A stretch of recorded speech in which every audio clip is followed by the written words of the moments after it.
ही गोष्ट एका अशा मुलीची आहे जिला मृत्यूनंतरच्या शिक्षेवर कधीच विश्वास नव्हता, पण एक दिवस तिने सत्य जाणून घेण्यासाठी असं पाऊल उचललं ज्यामुळे तिचं आयुष्य कायमचं बदलून गेलं. नमस्कार, सिनेस्कोप मराठीमध्ये तुमचं स्वागत आहे. आज आपण पाहणार आहोत इंडोनेशियातील सर्वात चर्चित भयपटांपैकी एक सिक्सा कुबूर. चित्रपटाची सुरुवात एका बेकरीतून होते. ती बेकरी एक दाम्पत्य चालवतं. त्यांना 2 मुले आहेत. मुलीचं नाव आहे सीता आणि मुलाचं आदिल. पण सध्या त्यांच्या बेकरीत आधीसारखे ग्राहक येत नाहीत, कारण त्यांच्या बेकरीजवळ कॅफे आणि रेस्टॉरंट उघडले आहेत.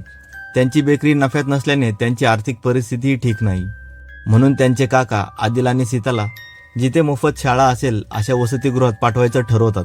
पण त्यांचे आईवडील यासाठी तयार नाहीत, कारण त्यांचं मुलांवर खूप प्रेम आहे. एके दिवशी सकाळी ते सर्व बेकरीत काम करत असताना ते बघतात की शेजारच्या बेकरीत डोनटवर 50% डिस्काउंट ठेवल्याने ते घेण्यासाठी लोकांची रांग लागली आहे. त्यावेळी त्यांच्या बेकरीत 3 ग्राहक येतात. बाहेर आदिल एका ग्राहकाला बघतो. तो खूप घाबरलेला दिसत होता. कानात हेडफोन घालून काहीतरी ऐकत होता. थोड्या वेळाने तोही आत येतो. आदिल त्याला काय पाहिजे विचारतो. त्याला ठसका लागल्याने आदिल त्याला पाणी देतो. पण आदिलच्या बोलण्याकडे त्याचं लक्ष नसतं. तो सतत कानातल्या हेडफोनवर काहीतरी ऐकत असतो. तो ऐकायचं बंद करून आदिलला म्हणतो, माझ्या मनात आधी खूप शंका होत्या, पण मी हे रेकॉर्ड केल्यावर त्या दूर झाल्या. आपण देवाला शरण गेलं पाहिजे आणि शत्रूंचा नाश केला पाहिजे. आदिलला तो ऐकत असलेली कॅसेट देऊन हे मी स्वतः रेकॉर्ड केलं आहे म्हणत देवाची उपासना करण्यास सांगतो आणि त्याला बाहेर येऊ नको म्हणतो. हे सांगून तो बाहेरच्या रांगेत जाऊन थांबतो. आदिलला तो काय बोलला हे काही समजत नाही. तो ती कॅसेट ठेवून देतो. आत असलेल्या 3 ग्राहकांपैकी 2 जण आपापसात भांडायचं नाटक करून सीता आणि तिच्या आईचे लक्ष विचलित करतात. तोपर्यंत त्यांचा एक साथीदार त्यांच्या गल्ल्यातले पैसे चोरण्याचा प्रयत्न करतो. सीता त्याला पैसे चोरताना पकडते, पण तो माणूस पैशांची गरज असल्याचं सांगून पैसे घेऊन जातो. सीता आदिलला त्या माणसाने पैसे चोरल्याचं सांगते. तितक्यात तिचे वडील बाहेर येतात. ते त्यांना पैसे चोरल्याचं सांगते. तिचे आई वडील बाहेर त्या माणसाकडे जाऊन त्याला अडवतात. ते चोर त्यांच्याशी वाद घालत असताना एक शक्तिशाली बॉम्बस्फोट होऊन सीता आणि आदिलच्या आईवडिलांचा जागीच मृत्यू होतो. पुढच्या प्रसंगात सीता आणि आदिल एका पोलीस स्टेशनमध्ये बसलेले दिसतात. तिथे त्यांना कळतं की हा स्फोट त्याच माणसाने केला होता ज्याने आदिलला कॅसेट दिली होती. पोलीस त्यांना त्या माणसाबद्दल विचारतात. ते त्यांना काही सांगत नाहीत. सीता आदिलला त्या कॅसेटबद्दल सांगण्यास मनाई करते. आदिल तिला त्या कॅसेटचं काय करणार विचारतो. ती म्हणते, मला त्यात काय आहे ते बघायचं आहे. ती घरी जाऊन ती कॅसेट लावते. त्यात कोणाचा तरी किंचाळण्याचा आवाज येत असतो, जसे की कोणाला मोठ्या यातना दिल्या जात आहेत. त्यात एकच प्रश्न विचारला जात होता, मन रबू का, म्हणजे तुमचा देव कोण आहे. त्यांना काय चालले ते काहीच कळत नाही. पुढच्या प्रसंगात सीता एका वर्गात बसलेली दिसते. हे तेच बोर्डिंग स्कूल आहे जिथे तिचे काका त्यांना टाकू इच्छित होते. इथे त्यांची शिक्षिका उस्तादजा त्यांना मृत्यूनंतर कबरीत मिळणाऱ्या यातनांबद्दल सांगत होती. शिक्षेच्या दिवशी देवदूत येऊन तुम्हाला विचारेल की तुमचा देव कोण आहे. जर तुमचा देवावर पूर्ण विश्वास नसेल तर त्याचे उत्तर तुम्हाला देता येणार नाही. सीता शिक्षिकेला विचारते, जर शेवटी नरकात यातना मिळणार असतील तर पुन्हा कबरीत यातना कशासाठी. या सर्व भाकड कथा आहेत. शिक्षिका म्हणते, जर तुझा देवावर विश्वास नसेल तर तुला या गोष्टीवर विश्वास ठेवावा लागेल, कारण या गोष्टी पवित्र ग्रंथात लिहिल्या आहेत. एक दिवस आपल्या सगळ्यांना देवाच्या शिक्षेचा आणि कबरीतील यातनांचा सामना करायचा आहे. सीता विचारते, कबरीत देवदूत पण आपल्याला यातना देऊ शकतो आणि देवाला घाबरलेला माणूस पण आपल्याला मारू शकतो, हे असं कसं. यावर शिक्षिका उस्तादजाकडे उत्तर नसतं. पुढच्या प्रसंगात सीता जंगलात पळताना दिसते. तिथे आदिल एका झाडाच्या मागे लपलेला तिला दिसतो. इथे ते दोघेही भेटतात. ते दोघे इथून पळून जाण्याचा प्रयत्न करत आहेत. सीता बाहेर जाण्याचा रस्ता शोधत असताना आदिल म्हणतो, इथून बाहेर जाण्याचे फक्त 2 रस्ते आहेत. पहिला या गावाच्या मुख्य प्रवेशद्वाराजवळ आहे, जिथे सुरक्षा रक्षक थांबलेले असतात. आता तिथून जाता येणार नाही. आणि दुसरा या बोगद्यातून जातो, पण इथून जाणं सध्या ठीक नाही. गावकऱ्यांच्या मते या बोगद्यात भूत आहेत. जो कोणी आत जातो तो बाहेर कधी येत नाही. सीता मात्र याच बोगद्यातून जाण्याचा विचार करते. आदिल तिला पुन्हा विचार कर म्हणतो. तो म्हणतो, आपण पुन्हा शाळेत जाऊ, तिथे आपल्याला मोफत जेवण आणि शिक्षण भेटेल.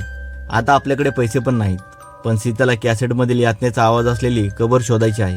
याच अंधश्रद्धेमुळे एका माते फिरूने त्यांच्या आईवडिलांचा बळी घेतला आहे, हे तिला सिद्ध करायचं आहे. सीता आणि आदिल बोगद्यात जाण्याचा निर्णय घेतात. आदिलने सोबत एक टॉर्च आणलेला असतो, पण काही पावले चालल्यावर तो टॉर्च बंद पडतो. म्हणून ते तसेच अंधारात पटपट चालतात. थोड्या वेळाने सीताला समजते की आदिल सोबत नाही, तो मागे राहिलाय. ती त्याला आवाज देते. आदिल पण तिला आवाज देतो. तेव्हा तिचा पाय खाली अंधारात कशाला तरी लागतो. ती घाबरत कोण आहे विचारते. ते एक लहान मुलाचं भूत असतं. ते विचित्र आवाजात म्हणतं, माझं नाव इस्माईल आहे. सीता त्याला घाबरून भुयाराच्या बाहेर येते. बाहेर गावकरी थांबलेले असतात आणि त्यांनी आदिलला पकडलेलं असतं. पुढच्या प्रसंगात शिक्षिका उमाया सीताला एका खोलीत आणते. तिच्या डोक्यावरील पांढरा हिजाब काढून लाल हिजाब बांधते. ती तिला समजावते की देव आपली परीक्षा घेण्यासाठी हे दुःख देतोय, कारण आपण आपल्या पापाचं प्रायश्चित्त करावं. उमायाचं बोलणं ऐकून सीता आपल्या आईवडिलांना आठवून रडू लागते. तिला रडताना बघून उमाया लाल हिजाब काढून पुन्हा पांढरा हिजाब बांधते.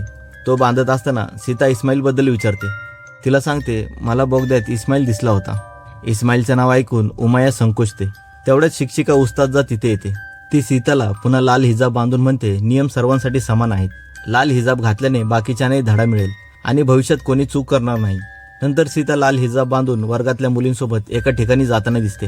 एक आलिशान गाडी त्यावेळी त्यांच्या जवळून जाते. सीता विचारते, हे कोण आहेत? सोबतची मुलगी सांगते, यांचं नाव आहे इल्हम. हे आपली शाळा चालवतात आणि आपला सर्व खर्च उचलतात. ते खूप चांगले आहेत. पुढच्या दृश्यात सीता आपल्याला एका खोलीत एक धार्मिक पुस्तक वाचताना दिसते. पुस्तक वाचत असताना ती खिडकीतून शिक्षिका उमाया आणि उस्तादजा यांना जाताना पाहते. सीता लपून त्यांचं बोलणं ऐकते.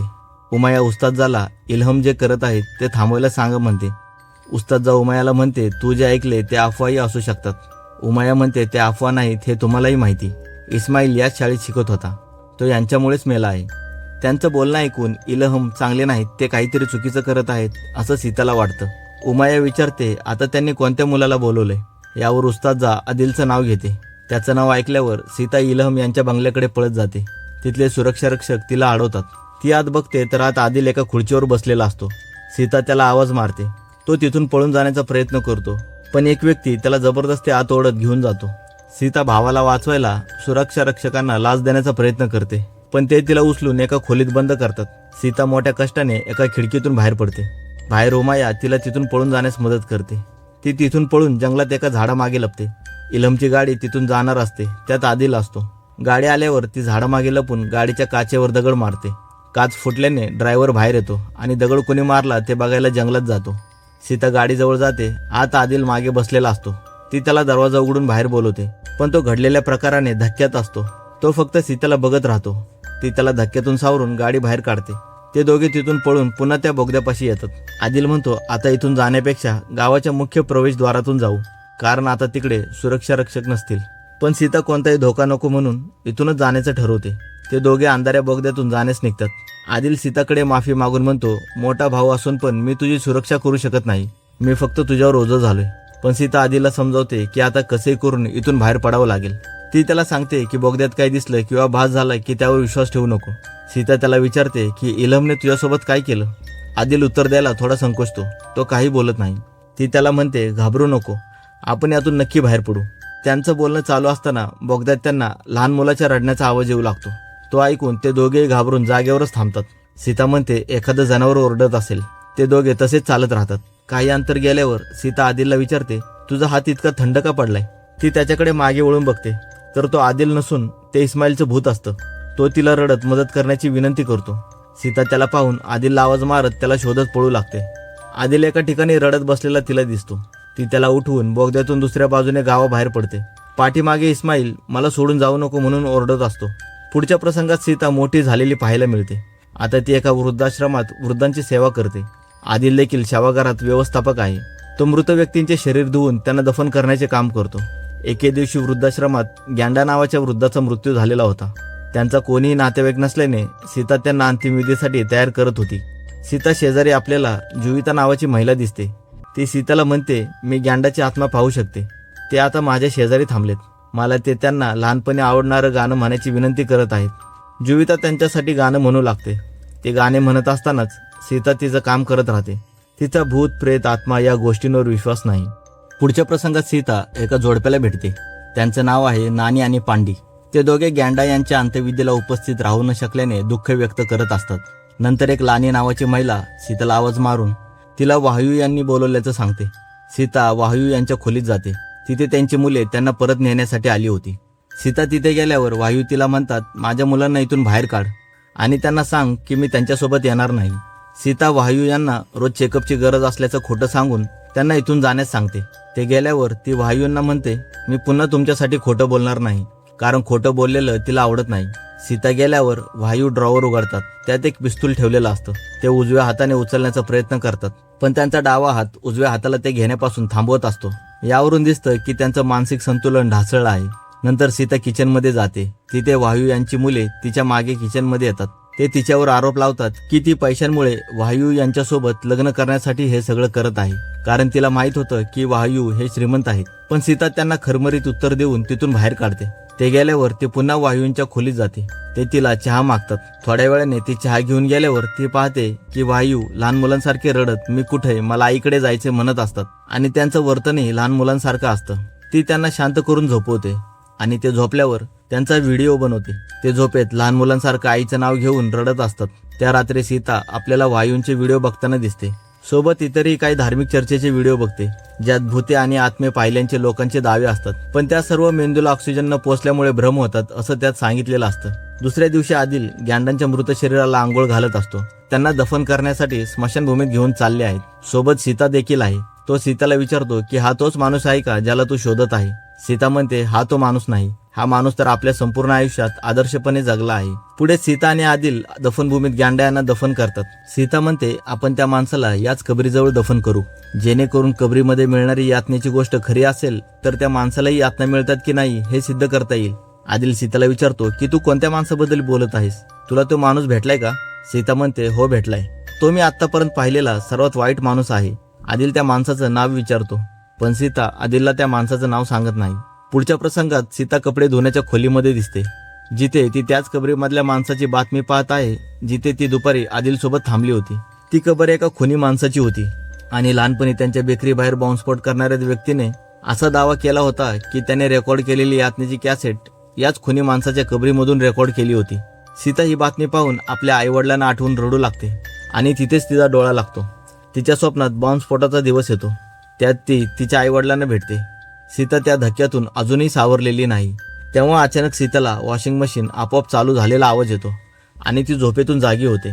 या दरम्यान आपण आदिलला त्याच्या घराबाहेर थांबलेला पाहतो. त्याला त्याची बायको घरातून बाहेर काढते आणि घटस्फोट देण्याचं बोलते, कारण आदिल दिवसभर फक्त काम करत राहतो आणि तो तिला वेळ देत नाही.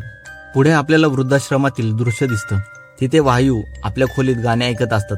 सीता गाण्याचा आवाज ऐकून वायूंच्या खोलीत जाते. तिथे वायू आपल्या फोनमध्ये आपलाच व्हिडिओ पाहत रडत असतात. सीताला पाहून वायू आपला फोन खाली ठेवतात, ज्यात व्हिडिओ रेकॉर्ड होऊ लागतो. वायू म्हणतात की तुमचा विवेक तुमच्या नैतिकता आणि गुणांवर अवलंबून आहे, पण लोकांचा विवेक त्यांना चुकीचं काम करण्यापासून रोखत नाही आणि म्हणून ते कोणत्याही अपराधी भावनेशिवाय त्यांना पाहिजे ते काम करू शकतात. याच कारणामुळे त्यांना आपल्या कर्मानंतर मिळणाऱ्या परिणामांचा देखील भय वाटत नाही. वायू म्हणतात की भले त्यांनी असे कामे केले असतील जे इतर लोकांना चुकीचं वाटत असेल, पण तरीही त्यांनी लोकांच्या भल्यासाठी खूप काही केलं आहे. हे ऐकताच अचानक सीता त्यांना म्हणते, जसे की वसतिगृहाला आर्थिक मदत करणे आणि तेथील विद्यार्थ्यांसोबत चुकीचं काम करणे. वायू हे ऐकून चकित होतात. तिला विचारतात की तू कोण आहेस. ती सांगते की मी देखील त्याच शाळेत शिकत होते जी तुम्ही चालवत होता. माझा भाऊ तुमच्या अत्याचाराला बळी पडला होता, पण आम्ही तिथून पळून आलो. त्यांच्यापैकी काही अचानक तिथून गायब झाले होते. इस्माईल देखील त्या मुलांपैकी एक होता. हे ऐकून वायू शांत बसतात. सीता वायूला विचारते की ते शांत काय आहेत, आता त्यांना अपराधी वाटत आहे का. यावर वायू म्हणतात की मी शाळेतल्या मुलांना एक चांगलं आयुष्य दिले, ज्यांना तो अत्याचाराला बळी पडलेले म्हणतेस त्यांनाही. यावर सीता म्हणते की जर तुम्ही इतकं चांगलं काम केलं तर तुम्ही तिथून पळून का आलात आणि आपलं नाव का बदललं. इथं आपल्याला कळतं की वायू यांचं खरं नाव इल्हम आहे, ज्यांनी आदिलवर तो लहान असताना लैंगिक अत्याचार केला होता. आणि सीता देखील ज्या सर्वात वाईट माणसाच्या शोधात होती तो हाच व्यक्ती होता. सीताला आधीपासूनच माहीत होतं की मुलांवर अत्याचार करणारा इल्हम हा दुसरा कोणी नाही तर वायूच आहे. वायूचं बोलणं ऐकत असताना अचानक सीता बाहेर बघते. तिथं आदिल ते सर्व ऐकत असतो. तो आत येऊन वायूला पाहतो. त्याला त्यांचा अत्याचार करतानाचा चेहरा आठवतो. वायूला बघून आदिलची तब्येत बिघडते. त्याचं मानसिक संतुलन ढासळतं आणि रागात तो वायूंवर हल्ला करतो, पण सीता त्याला असं करण्यापासून अडवते. आदिल त्यांना सोडून दुसरीकडे जाऊन बसतो. वायू म्हणतात की मला तुम्ही दोघे चांगले आठवता. तुमच्या पालकांसोबत वाईट झालं, मी तुम्हाला चांगलं आयुष्य नाही देऊ शकलो. यावर सीता म्हणते की आमचं आयुष्य जसं आहे चांगलं आहे आणि आमचं एकच ध्येय आहे. आम्हाला बघायचं आहे की जगातून गेल्यावर तुमच्यासारख्या पापी लोकांसोबत काय होतं, कारण जर तुमच्यासारख्या माणसासोबतही काही नाही झालं तर धर्मात शिकवल्या जाणाऱ्या कबर यातनेच्या गोष्टी खोट्या आहेत हे सिद्ध होईल. सीताच्या बोलण्यावर वायू हसत म्हणतात की तू ती शिक्षा म्हणत आहेस जी मुनकर आणि नाकीर नावाचे दोन देवदूत कबरीत येऊन देतात.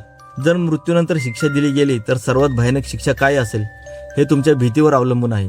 म्हणजे तुम्हाला त्याच पद्धतीने यातना दिली जाईल ज्याची तुम्हाला सर्वात जास्त भीती वाटते. वायू सीताला म्हणतात की तुझी सर्वात मोठी भीती ही आहे की कदाचित कबरीत यातना देणारी गोष्ट खरी निघाली तर. आणि माझी सर्वात मोठी भीती हा आजार आहे ज्यात माणसाला काहीच समजत नाही की तो कोण आहे आणि कुठे आहे.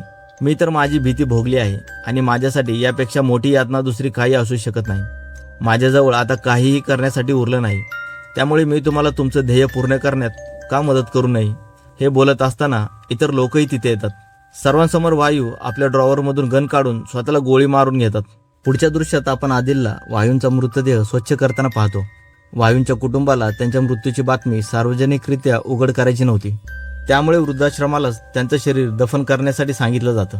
आदिल वायूंच्या नग्न शरीराला आंघोळ घालत असताना त्याला किळस येऊन उलट्या होतात. नंतरच्या प्रसंगात आदिल आणि सीता वायूंच्या शरीराला दफन करतात. यावेळी कबर मोठी खोदली जाते, कारण सीता देखील कबरीत मिळणारी यातना पाहण्यासाठी वायूंच्या मृतदेहासोबत त्या रात्री आत झोपणार आहे. ठरल्याप्रमाणे सीता कबरीत जाते आणि आदिल तिला एक कॅमेरा देतो, जेणेकरून ती कबरीत होणाऱ्या गोष्टी रेकॉर्ड करू शकेल. आदिल सीताला पुन्हा एकदा विचार करण्यास सांगतो, कारण आता तर वायूंना त्यांच्या कर्माची शिक्षा मिळाली आहे. यावर सीता म्हणते की आपल्याला वायूंसोबत बदला घ्यायचा नाही, तर आपल्याला कबरींमध्ये वाईट लोकांसोबत काय होतं हे सर्वांसमोर उघड करायचं आहे. सीता आदिलला जवळच राहण्यास सांगते. कबरीला जोडलेल्या पाईपवर लक्ष ठेवता येईल, जो त्यांनी कबरीशी जोडला होता, जेणेकरून सीताला ऑक्सिजन मिळत राहील. आदिल सीताला विचारतो की तिला मरण्याची भीती वाटत नाही का. यावर सीता कोणतंही उत्तर देत नाही. यानंतर आदिल कबर बंद करून तिथे जवळ पहारा देत बसतो. इकडे सीता कबरीत कॅमेरा सेट करते. काही वेळाने बाहेर बसून आदिलला झोप येते. तो तशी डुलकी मारतो आणि थोड्या वेळाने सीताही झोपून जाते.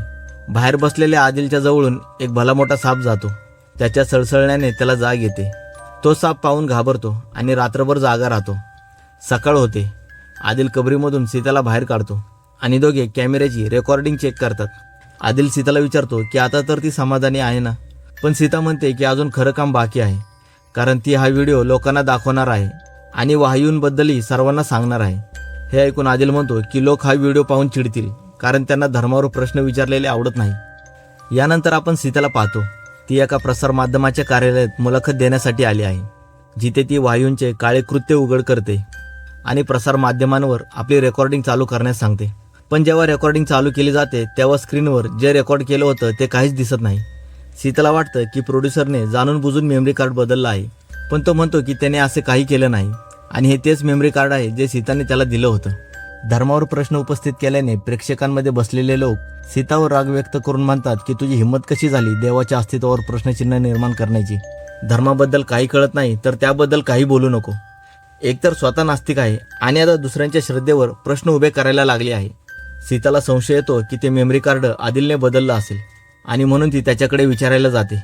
आदिल आणि सीतामध्ये यावरून भांडण होतं. भांडणात आदिल म्हणतो की तुझ्यामुळे आपलं आयुष्य खराब झालं. जर तू त्या दिवशी वडिलांना चोराबद्दल सांगितलं नसतं तर आज ते दोघे जिवंत असते. हे ऐकून सीता रागवते आणि त्याला म्हणते की जर तू त्या दिवशी काही केलं असतं तर मला वडिलांना सांगण्याची गरजच पडली नसती. त्या चोरांनी पैसे चोरलेलं वडिलांना सांगण्याआधी मी तुला सांगितलं होतं. तू काहीच केलं नाहीस, कारण तू भित्रा होतास आणि मोठा भाऊ असूनही सीतानेच त्यांना प्रत्येक संकटातून वाचवलं आहे. सीता म्हणते की मी आतापर्यंत स्वतःसाठी काही केलं नाही. हे सगळं मी आपल्या आईवडिलांना न्याय देण्यासाठी करत आहे. आदिल म्हणतो तुला वाटतं हे सगळं तू लोकांसाठी करतेस, पण हे तू स्वतःच्या समाधानासाठी करतेस. आदिलचं बोलणं ऐकून सीता खूप दुःखी होते.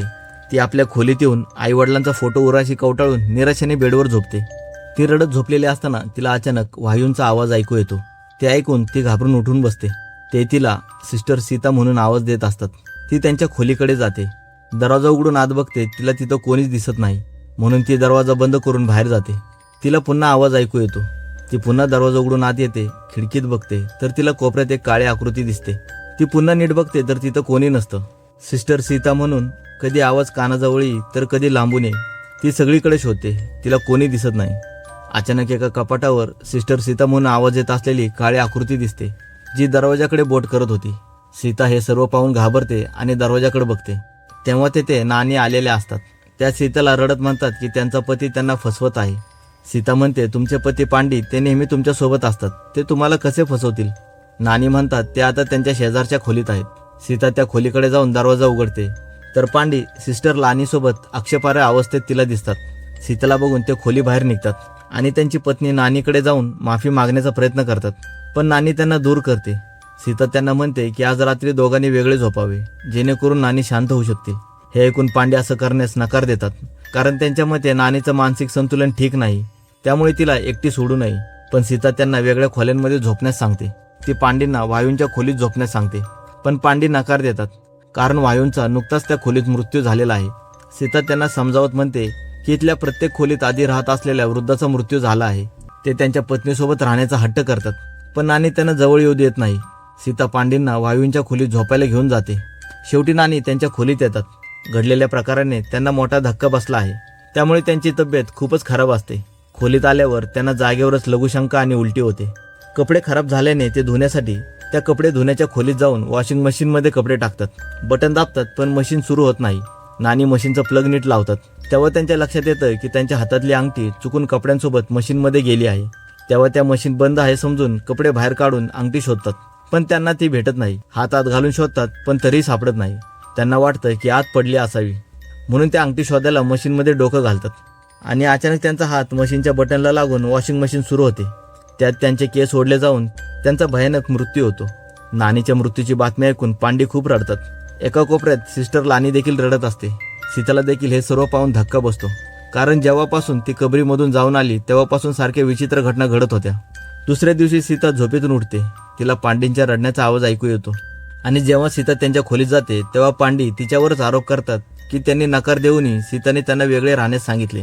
ते रडत मानतात, मला नानीची माफी मागायची आहे, त्याशिवाय मी शांत मरणार नाही. पांडींची अवस्था बघून सीता जुविताकडे जाऊन त्यांना पांडींची मदत करण्यास सांगते. त्या खरोखर आत्मे पाहू शकत असतील तर त्यांनी पांडींचं नानीशी बोलणं करून द्यावं, जेणेकरून पांडी त्यांच्याकडे माफी मागू शकतील.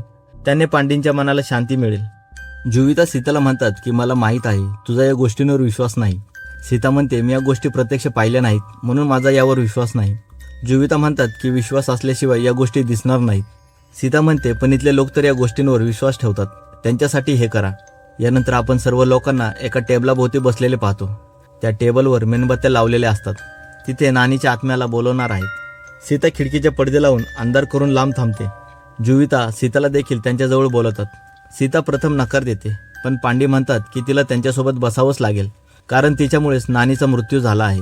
सीता हे ऐकून त्यांच्यात सहभागी होते. जुविता सर्वांना एकमेकांना हात पकडायला सांगून कोणत्याही परिस्थितीत हात सोडू नका म्हणते. जुविता येथे नानीच्या आत्म्याला तिथे बोलवतात आणि अचानक जुविता नानीच्या आवाजात बोलायला लागतात. पांडी हे पाहून नानीकडे माफी मागतात. ते नानीकडे बघण्याची इच्छा व्यक्त करतात. नानी म्हणते की ते या जन्मी शक्य नाही, पण तुला त्या मुलीला संपवावे लागेल ज्याने तुला तिच्या जाळ्यात ओढलं होतं. तेव्हाच मी तुझ्याशी मृत्यूनंतरच्या आयुष्यात भेटू शकेन. सीता हे सर्व ऐकून जुविताला थांबवण्याचा प्रयत्न करते, कारण हे खरं जरी नसलं तरी याचे परिणाम भयंकर होतील. पण जुविता आणि बाकी सर्व सीताला डोळे बंद करून आपल्या मनाच्या डोळ्यांनी पाहण्यास सांगतात आणि यावर विश्वास ठेवण्यास सांगतात. त्यांचं ऐकून सीताही डोळे बंद करते आणि तिला खरोखर नानीची आत्मा आपल्या शेजारी बसलेली दिसते, ज्यामुळे ती खूप घाबरते. ती तिथून उठून खिडकीचे पडदे उघडते आणि हा सर्व खेळ येथेच बंद करण्यास सांगते. सीता सर्वांना बाहेर जेवायला जाण्यास सांगते. ते सर्व बाहेर निघून जातात आणि जुविता एकट्या थांबतात. पण त्या अचानक बालपणीच्या आदिलच्या आवाजात बोलायला लागून इस्माईलची मदत करण्यास सांगतात. सीता हे पाहून घाबरते आणि त्या रात्री आदिलला फोन करते, पण आदिल म्हणतो की तो आता काम करत आहे आणि फोन ठेवतो. तेव्हा आपण आदिलला पाहतो. तो एका शवाला आंघोळ घालण्यासाठी तयार करत आहे. त्या शवागृहात कपाटात काही आवाज ऐकू येतात. ते जाऊन पाहतो, पण त्यात काही नसतं. तेव्हा दरवाजा कोणीतरी वाजवतो. तो दरवाजा उघडून पाहतो तर बाहेरही कोणी नसतं. आदिल आवरत असताना तेव्हा आपल्याला त्याच्या पलीकडे तो मृतदेह चालत त्याच्याकडे येताना दिसतो. आदिलचं त्याकडे लक्ष नसतं. तो मागे वळून पाहतो तर आंघोळ घालण्याच्या टेबलवरून मृतदेह गायब असतो. तो घाबरून दरवाजा उघडण्याचा प्रयत्न करतो तर दरवाजा लॉक होतो. आदिल हळूहळू जात पुन्हा तिकडे पाहतो तर एका खांबा मागून तो मृतदेह बाहेर चालत येत असतो. ते बघून आदिल पळत जाऊन पुन्हा दरवाजा उघडण्याचा प्रयत्न करतो, पण दरवाजा लॉक असल्याने तो कपाटात लपतो. कपाटाच्या आत त्याला त्या मृतदेहाचा चेहरा दिसू लागतो. ते पाहून आदिल जोरात ओरडतो. पुढच्या दृश्यात आपल्याला वृद्धाश्रम दिसतं. जितेला आणि सीताला म्हणते की ती दिव्यांग असल्यामुळे सर्वजण नेहमी तिच्याकडे दुर्लक्ष करत आले आहेत. इतकंच नाही तर तिच्या आईवडिलांनी तिला कधी प्रेम दिलं नाही, म्हणून जेव्हा पांडीने तिच्याकडे प्रेमाने पाहिलं तेव्हा तिला ते चांगलं वाटलं. लानीच्या बोलण्यावर सीता काही बोलत नाही, पण तेव्हा अचानक पांडी तिथे येऊन लानीवर चाकूने हल्ला करण्याचा प्रयत्न करतात. सीता लानीला वाचून खोलीच्या बाहेर काढते आणि पांडीला त्या खोलीत बंद करते.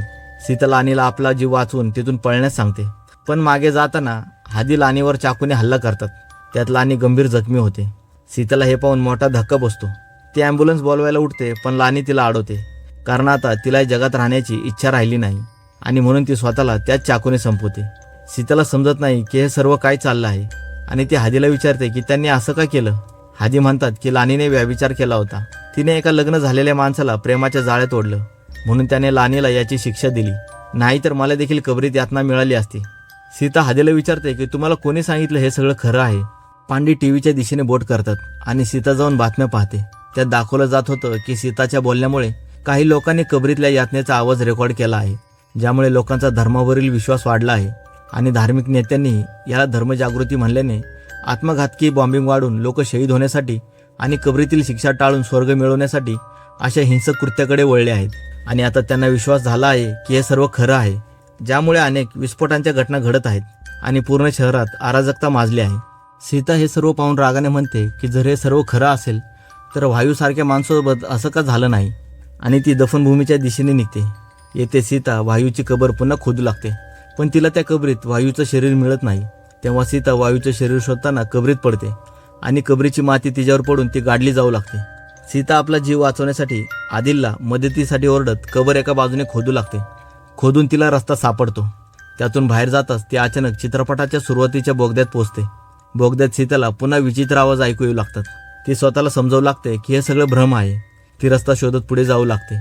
मागे तिला एक मुलगा रडतानाचा आवाज ऐकू येतो. सीता घाबरत विचारते कोण आहे. तो मुलगा म्हणतो इस्माईल. सीता त्याच्याकडे टॉर्च नेते तर ते इस्माईलचं भूत असतं, जे तिला इस्माईलची मदत कर म्हणत असतं.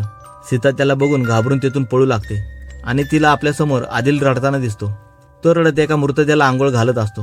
ती त्याला आवाज मारते, पण तिला लवकर समजतं की हा आदिल नाही आणि तेथून पळत बाहेर निघण्याचा प्रयत्न करते. एका ठिकाणी आल्यावर सीताला बोगद्याच्या एका खोलीतून लाल उजेड येताना दिसतो. ती त्या उजेडाच्या खोलीत जाते. आत गेल्यावर सीताला त्यांची बेकरी दिसते, जिथे तिला तोच चोर पैसे चोरताना दिसतो. चोराला पकडल्यावर बेकरी बाहेर स्फोट झालेल्या ठिकाणी तिचे आईवडील दिसतात.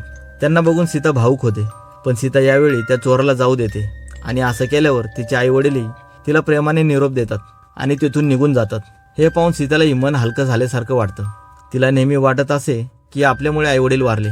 त्या चोराला जर जाऊ दिलं असतं तर आज ते जिवंत असते. तिच्या स्वप्नातही तोच दिवस सारखा येत असे. पुढच्या प्रसंगात सीता त्या बेकरीमधून बाहेर निघून पुन्हा बोगद्यात येते आणि तिथे तिला वायूंचे आवाज ऐकू येतात. सीता त्या ऐकत पुढे जाते. पुढे तिला टॉर्चच्या उजेडात वायूंनी अत्याचार केलेली मुले दिसतात. ते म्हणत असतात की आम्हाला खूप भीती वाटत आहे, आमची मदत कर. सीता घाबरून रडत विचारते तुमची मदत कशी करू. ते मुले म्हणतात इस्माईलची मदत कर. तिला सुचत नाही इस्माईलची मदत कशी करावी. तिला जीविताचे शब्द आठवतात. आत्मे पाहण्यासाठी तिला डोळ्यांची गरज नाही, फक्त त्यांच्यावर विश्वास ठेवावा लागेल. सीता डोळे बंद करते. जशी ती डोळे बंद करते एक भूत तिच्यावर हल्ला करण्याचा प्रयत्न करतो. सीता तिथून पळू लागते. पुन्हा तिला ती मुले दिसतात. ते इस्माईलची मदत कर म्हणत असतात.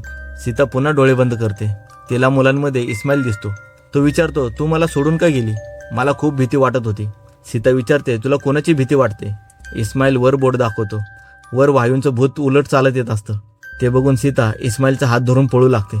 पळताना पुढे मोठा खड्डा येतो. सीता सुरुवातीला त्या उडी मारायला घाबरते, पण इस्माईल स्वतःवर विश्वास ठेव म्हणतो आणि मदत केल्याबद्दल तिचे आभार मानतो. तिच्या मागे वायूंचं भूत पळत येत असतं. त्याला बघून सीता त्या खड्ड्यात उडी मारते. खड्ड्यात उडी मारल्यावर तिथून ती पुन्हा वायूंच्या कबरीत येते. हा तोच दिवस आहे ज्या दिवशी वायूला दफन केलं होतं. शेजारी वायूचा मृतदेह बघून ती जोरात आदिलला मदतीसाठी आवाज मारते, पण त्याच्याकडून कोणताच प्रतिसाद येत नाही. ती ऑक्सिजनसाठी लावलेल्या पाईपला हात लावायला जाते, पण त्यातून एक मोठा साप आत येतो. तो साप सीताच्या शरीरावरून वायूंच्या तोंडात घुसतो आणि असं केल्यावर वायूंचं शरीर उठून बसतं आणि वेदनेने ओरडू लागतं. सीता घाबरत हे सर्व कॅमेऱ्यामध्ये रेकॉर्ड करण्याचा प्रयत्न करते आणि तेव्हा अचानक एक मोठी काटेरी गदा येऊन वायूंच्या चेहऱ्यावर हल्ला करते.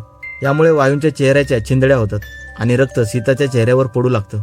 सीता हे सर्व पाहून ओरडू लागते आणि ती गदा वायूंवर वारंवार हल्ला करत राहते. यानंतर तो सापही वायूंच्या तोंडातून बाहेर येतो आणि त्याचं रूपांतर खूप सारे डोके असलेल्या सापात होतं. हे सर्व साप वायूंच्या चेहऱ्यावर वारंवार हल्ला करून चेहऱ्याचे लचके तोडतात आणि थोड्या वेळाने तिथे पुन्हा एक विचित्र दात असलेलं भयानक भूत येतं आणि ते वायूंना विचारतं की सांग तुझा देव कोण आहे. सीता हे सर्व पाहून घाबरून ओरडू लागते आणि देवाकडे माफी मागते की तिने त्यांच्यावर विश्वास ठेवला नाही आणि आता ती या गोष्टींचा पश्चाताप करू इच्छिते. ती रडत वारंवार देवाची माफी मागते. तेव्हा अचानक कबरीत कंप होऊन कबर हलू लागते आणि आदिल सीताला कबरीतून बाहेर काढून तिचा जीव वाचवतो. आपल्याला दिसतं की आदिलची तब्येतही काही ठीक नाही आणि दोघे त्या दफनभूमीतून बाहेर पडण्याचा प्रयत्न करतात. तेव्हा अचानक सीताला एक आवाज ऐकू येतो, जो तिला विचारतो की सांग तुझा देव कोण आहे. येथे पडदा काळा होतो आणि आपण पडद्यावर वायूच्या फोनमध्ये चालणारा त्याच दिवसाचा व्हिडिओ पाहतो, जेव्हा त्याने स्वतःला संपवलं होतं. तेव्हा आपल्याला नानीच्या बोटात अंगठी असलेला हात दिसतो, जो फोन बंद करतो आणि पांडी नानीला झोपवण्यासाठी आवाज देतात आणि येथेच चित्रपट संपतो. तर ही होती इंडोनेशियन चित्रपट सिक्सा कुबूरची कथा. याची सुरुवात जरी सामान्य असली तरी याचा शेवट खूप गोंधळात टाकणारा आहे. चित्रपटाचे दिग्दर्शक जोको अनवर यांनी चित्रपटाचा निष्कर्ष प्रेक्षकांवर सोपवला आहे. तरी अनेक चित्रपट समीक्षक आणि प्रेक्षकांच्या मते या चित्रपटाचा निष्कर्ष हा आहे की जेव्हा सीता वायूच्या कबरीत झोपते आणि आदिल तिला बंद करून बाहेर पहारा देतो, तेव्हा त्याच्या शेजारी जाणाऱ्या सापाच्या दंशाने आदिलचा मृत्यू होतो आणि त्यामुळे तो सीताला योग्य वेळी बाहेर काढू शकत नाही आणि आतच सीताचाही गुदमरून मृत्यू होतो. त्यानंतर जे जे घडलं, जसे की नानीचा मृत्यू, लानीची हत्या आणि बोगद्यातील सर्व घटना, या सर्व सिक्सा कुबूर म्हणजे मृत्यूनंतरच्या यातनेचा भाग होत्या, ज्या भोगल्यावर सीताचा देवावर आणि मृत्यूनंतरच्या शिक्षेवर विश्वास बसला. आणि शेवटी सीताला देखील तोच प्रश्न विचारला होता जो इतर मेलेल्या लोकांना विचारला जाईल की सांग तुझा देव कोण आहे. त्यामुळे अनेक निष्कर्षांपैकी हा निष्कर्ष चित्रपटाशी समर्पक आहे, कारण चित्रपटाच्या शेवटी नानीचा अंगठी घातलेला हात दिसतो, कारण त्या अंगठीमुळेच त्याचा वॉशिंग मशीनमध्ये मृत्यू झाला होता. हातात अंगठी अजूनही दिसते, म्हणजे नानी जिवंत आहेत आणि सीता मेली आहे. चित्रपटात सीता कबरीमधून बाहेर आल्यावर आपल्याला जी कथा दिसते ती सीताला दिलेली शिक्षा आहे. तरी आशा आहे की आपल्याला चित्रपट समजला असेल. चित्रपट आवडल्यास व्हिडिओला लाईक करा आणि चॅनलला सबस्क्राईब करा.